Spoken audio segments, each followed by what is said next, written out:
અમદાવાદથી જ સમાચાર, જ્યાં વસ્ત્રાલમાં અસામાજિક તત્વોનો આતંક યથાવત છે। અર્બુદા ડેકોરેટર્સમાં એક શખ્સે તોડફોડ કરી। તોડફોડની ઘટનાના સીસીટીવી સામે આવ્યા છે। તનમન ચોકડી વિસ્તારની માધવ સ્કૂલ પાસેનો બનાવ। ભોગ બનનારે સમગ્ર મામલે પોલીસ ફરિયાદ કરી છે।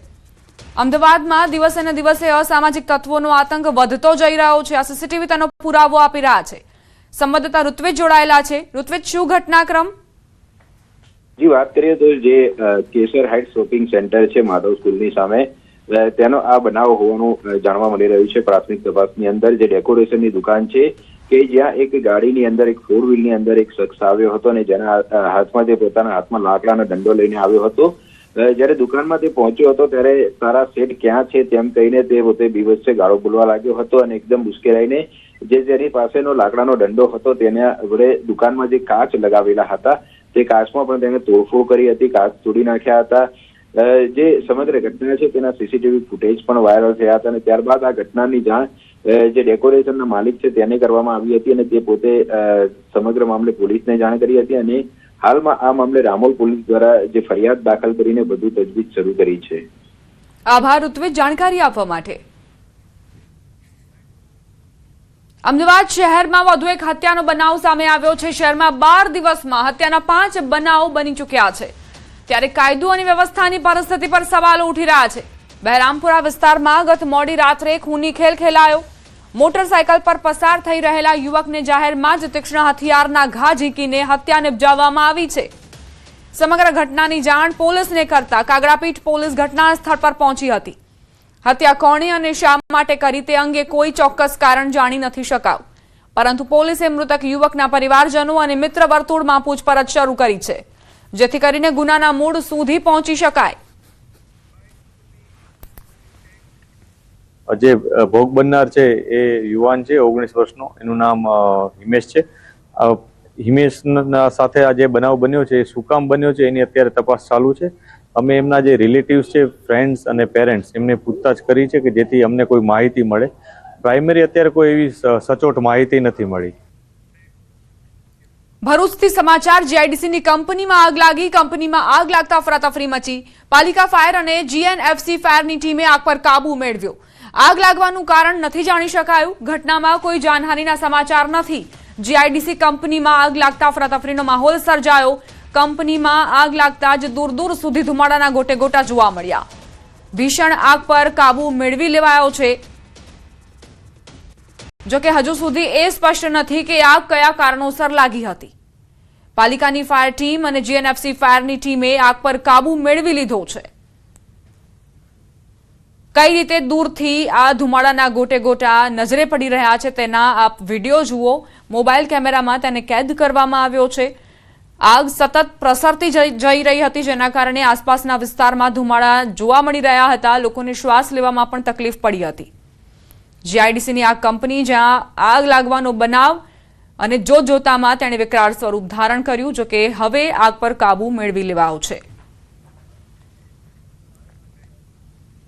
બનાસકાંઠા અને પાટણ જિલ્લાની જીવાદોરી સમાન દાંતીવાડા ડેમની મુખ્ય કેનાલમાં ભંગાણ સર્જાયું છે।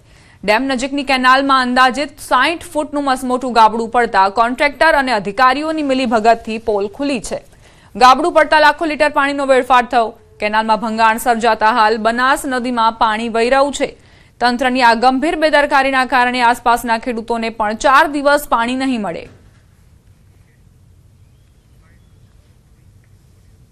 જે ખેડૂતોને પાણી છોડવામાં આવે છે અને અત્યારે લહેરમાં મોટું ગાબડું પડવાથી મોટી ઘટના સર્જાઈ છે। કે સાહેબ અહીંયા અધિકારીઓને ફોન પર વાતચીત કરી હતી, પણ કોઈ અધિકારી ફોન ઉપાડ્યા નથી।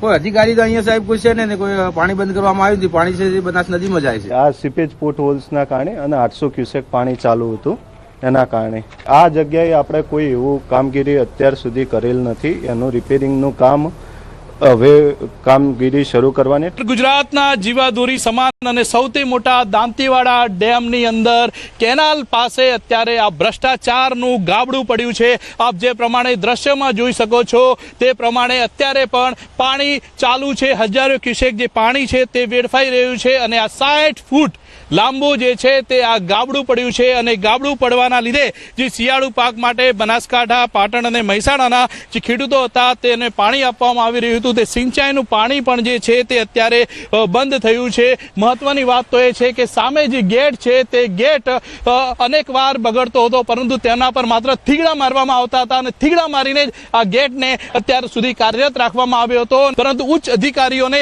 આ ગાબડા વિશે ખ્યાલ જ ન હતો. ઉચ્ચ અધિકારીઓ વહેલી સવારથી જ કહી રહ્યા હતા કે કોઈ ગાબડું પડ્યું નથી, પરંતુ આ ટીવી સ્ક્રીન પર જે દ્રશ્યો ચાલી રહ્યા છે આ દ્રશ્યોમાં આપ જોઈ શકો છો કે આ મસ્ત મોટું ગાબડું પડ્યું છે. આ ભ્રષ્ટાચારનું ગાબડું પડ્યું છે. જો આ પાણી બંધ નહીં થાય ત્યાં સુધી આ ગાબડું જે પૂરવું છે તે પણ અત્યારે મુશ્કેલ સાબિત થઈ રહ્યું છે, કારણ કે જે રિપેરિંગ માટેના જે ટેન્ડરો આવે છે ત્યારે માત્ર અધિકારીઓ દ્વારા ઇન્ચાર્જોને અહીંયા મૂકવામાં આવે છે, રિટાયર્ડ અધિકારીઓને મૂકવામાં આવે છે. પોતાની ફરજ અહીંના અધિકારીઓ નિભાવતા નથી, તેના લીધે આ ગાબડાઓ પડે છે.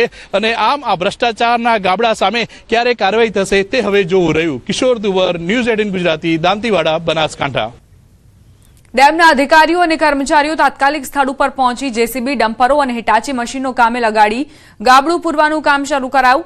ડેમની નજીક આવેલો સ્ટ્રક્ચર ગેટ પણ પાણીના પ્રવાહના કારણે તૂટી ગયો. ડેમના કાર્યપાલક ઇજનેરનું કહેવું છે કે કેનાલમાં 800 ક્યુસેક પાણી છોડાઈ રહ્યું હતું, જેના કારણે ગાબડું પડ્યું.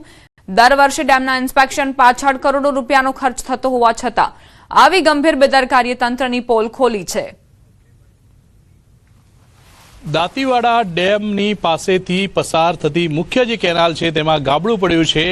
આ કેનાલમાં જે ગાબડું પડ્યું છે આગળ ત્યાં સમગ્ર મામલે ઢાક પીછાડો કરવામાં આવી રહ્યો છે. અત્યારે કોઈને પણ પ્રવેશ આપવામાં નથી દેવામાં આવી રહ્યો છે. અત્યારે જીઆરડી તેમજ પોલીસ જવાનોને અહીંયા ગોઠવી દેવામાં આવ્યા છે. સમગ્ર મામલે અહીંયા ઢાક પીછાડો કરવામાં આવી રહ્યો છે. કોઈ પણ ગાડી જાય છે તો તેને રોકવામાં આવે છે. મીડિયાને પણ અત્યારે કવરેજ કરતા પણ રોકવામાં આવી રહ્યા છે. એક ભાઈ છે તેમણે પણ પૂછશું, શું નામ આપનું? શું નામ આપનું? દીપકભાઈ. દીપકભાઈ, શું કરો તમે? કોણ છો? અમે તો કોન્ટ્રાક્ટર છીએ. કોન્ટ્રાક્ટર. તમને રોકવાનો અધિકાર કોણે આપ્યો મીડિયાને? અમે કઈ રોક્યા છે? તમે મારી ગાડી કેમ રોકી? તમારી ગાડી તો રોકું ને શેના પણ માટે કેમ રોકી? એ તો એમના સ્ટાફ મેં એમ કીધું હતું કે સાઈડમાં મૂકી, અંદર ટ્રકો વળે છે, સાઈડમાં મૂકી અને ચાલતા જો. જોઈ શકો આ કોન્ટ્રાક્ટર, એને કોઈ અધિકાર નથી મીડિયાને રોકવાનો, છતાં પણ આ દ્રશ્યો ફરી એકવાર જુઓ. આ કોન્ટ્રાક્ટર દ્વારા મીડિયાને રોકવાનો પ્રયાસ કરવામાં આવી રહ્યો હતો. જ્યારે અમે જઈ રહ્યા હતા ત્યારે પોલીસ રોકે, સ્વાભાવિક છે, પરંતુ આ કોન્ટ્રાક્ટર રોકી રહ્યો હતો કે મીડિયા અંદર જશે, મીડિયા આ બતાવશે ગાબડું, આ ભ્રષ્ટાચારનું ગાબડું બતાવશે. આ ઢાક પીછાડો કરવાની જે કોશિશ હતી તે કરવામાં આવી રહી હતી. વહેલી સવારે ગાબડું પડે છે, ઉચ્ચ અધિકારીઓને જાણ નથી કરવામાં આવી, આજુબાજુના ગામ લોકોને જાણ નથી કરવામાં આવી, અને માત્ર કઈ રીતે ઢાક પીછાડો કરવો તેના પ્રયાસો જે છે તે કરવામાં આવી રહ્યા હતા. કિશોર તુવર, ન્યૂઝ 18 ગુજરાતી, દાંતીવાડા, બનાસકાંઠા. રાષ્ટ્રીય સમાચારો પર કરીએ નજર. બિહારના સમસ્તીપુરમાં ગંગા નદીમાં રેતી ભરેલી હોડી પલટી. હોડી પર ક્ષમતા કરતા વધુ રેતીની ગુણીઓ ભરતા અકસ્માત સર્જાયો. અકસ્માતનો લાઈવ વિડીયો સામે આવ્યો છે. હોડીમાં સવાર 8 થી 10 મજૂરોએ નદીમાં કૂદીને પોતાનો જીવ બચાવ્યો. રસલપુર પથ્થરઘાટ પાસે આ ઘટના બની. સદનસીબે ઘટનામાં કોઈ જાનહાનિ નથી થઈ. ઘટના બાદ જળ સંસાધન વિભાગના અધિકારીઓએ મૌન સાધ્યું છે. ગંગા નદીમાં રેતી ભરેલી હોડી પલટી ગઈ છે. ક્ષમતા કરતા વધુ અહીં રેતી ભરવામાં આવી હતી. રેતીની ગુણીઓ સવાર કરાઈ હતી, જે બાદ કઈ રીતે આ બોટે જળ સમાધિ લીધી, આ હોડીએ જળ સમાધિ લીધી તેના દ્રશ્યો જુઓ. ડાંગમાં ગંભીર અકસ્માત, 3 લોકોના મોત નિપજ્યા છે. મહાલથી બરડીપાડા ગામ વચ્ચેના ઘાટમાં પિકઅપ વાન પલટી. વાનમાં સવાર 12 વ્યક્તિ પૈકી 3ના મોત. પિકઅપ વાનમાં મોબાઈલ ટાવરનું કામ કરતા મજૂરો સવાર હતા. તમામ મજૂરો પશ્ચિમ બંગાળના રહેવાસી હોવાનું ખુલ્યું. ઘાયલ પૈકી 4 વ્યક્તિઓને ગંભીર ઈજા પહોંચતા વલસાડ ખસેડાયા છે. 2 વ્યક્તિઓને આહવા સિવિલ હોસ્પિટલમાં સારવાર માટે લઈ જવાયા. સુબીર પોલીસ ઘટના સ્થળે પહોંચી વધુ તપાસ હાથ ધરી.